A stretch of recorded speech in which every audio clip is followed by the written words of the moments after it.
Hallelujah, praise Lord. आज सुबह के मनन में मैं स्वागत करता हूँ आपका। आज मैं आपके लिए पढ़ने जा रहा हूँ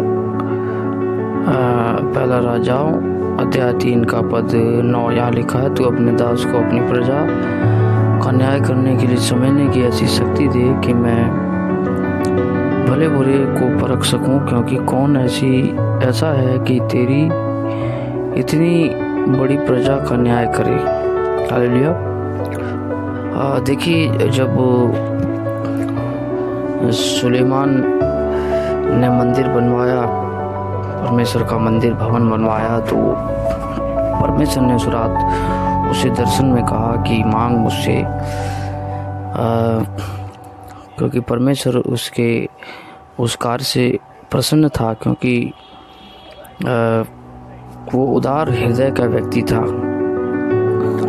यदि आप इसी 3 अध्याय के पहले दूसरे में अगर पद में देखेंगे, वहाँ लिखा हुआ है कि उस समय परमेश्वर का भवन नहीं बना था और लोग अलग अलग जगहों पर जाके बलि चढ़ाते थे या प्रार्थना करते थे।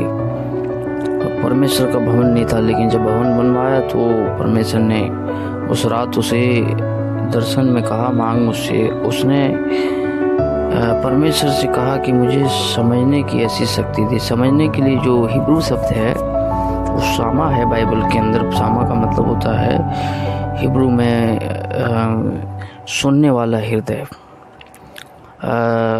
देखिए, हम परमेश्वर से बुद्धिमानी अगर मांगते हैं तो पहले समझने की शक्ति परमेश्वर से मांगने। समझने की मतलब सुनने की। उससे जब तक हम उसे सुनेंगे नहीं, परमेश्वर को सुनेंगे नहीं, उस पर विश्वास नहीं कर पाएंगे। विश्वास नहीं कर पाएंगे तब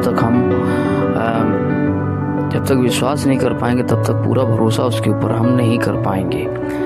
इसीलिए पहले बुद्धिमानी की जो शुरुआत होती है वो एक्चुअली परमेश्वर के साथ होती है ना। लोग कई क्षेत्र में बुद्धिमानी मांगते हैं कि वो बुद्धिमानी मांगते हैं, और बुद्धिमानी वो इसलिए मांगते हैं, सेल्फ सेंटर्ड की वजह से मांगते हैं कि मुझे ऐसा करना है, मुझे वैसा करना है, मुझे वैसा।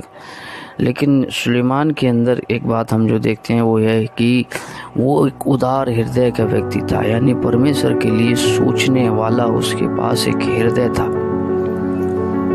आज हमारा हृदय क्या है, हम क्या मांगते हैं? परमेश्वर अगर आपसे बोले कि मांग मुझसे, तो आज हम क्या मांगते हैं? आज हम इस बात को सोचें। हम नए साल 2025 में एंटर कर चुके हैं। परमेश्वर से बुद्धिमानी मांगे, एक उदारता की बुद्धिमानी मांगे कि परमेश्वर हमें ऐसी बुद्धिमानी दे, समझ दे कि परमेश्वर हम तेरे राज्य को इस दुनिया में बढ़ा सकें। मैंने कई लोगों को इस पृथ्वी पर देखा है जिन्हें परमेश्वर ने बुद्धिमानी दी, लेकिन वो सेल्फ सेंटर्ड बन के रह गए। उन्होंने सिर्फ मैं, मेरा, मुझे करते रहते हैं। परमेश्वर के राज्य के विषय में कुछ भी बात नहीं करते। देखिए, नहम्याह की पुस्तक में लिखा है कि याजक लोग परमेश्वर का भवन छोड़ के खेतों में चले गए मजदूरी करने के लिए, क्योंकि उन्हें मजदूरी नहीं मिल रही थी और परमेश्वर का भवन उजाड़ पड़ा था। आज भी परमेश्वर का भवन उजाड़ पड़ा हुआ है कई जगह, है ना। परमेश्वर के कुछ लोग ऐसे हैं जो ब्लेसड हैं, उसके बावजूद परमेश्वर के राज्य के बारे में वो सोचते तक नहीं। ये समय परमेश्वर ने दिया है कि हम परमेश्वर के राज्य के विषय में सोचें, परमेश्वर से बुद्धिमानी मांगे, समझने की शक्ति मांगे। परमेश्वर समझने की मतलब है उससे सुनने वाला हृदय मांगे, उसे समझने का हृदय मांगे। प्रभु इस दिन में आशीष दे, एक दूसरे के लिए प्रार्थना करते रहें। इस चैनल को सब्सक्राइब करें ताकि वे भी आशीषित हों। यीशु मसीह में आमीन।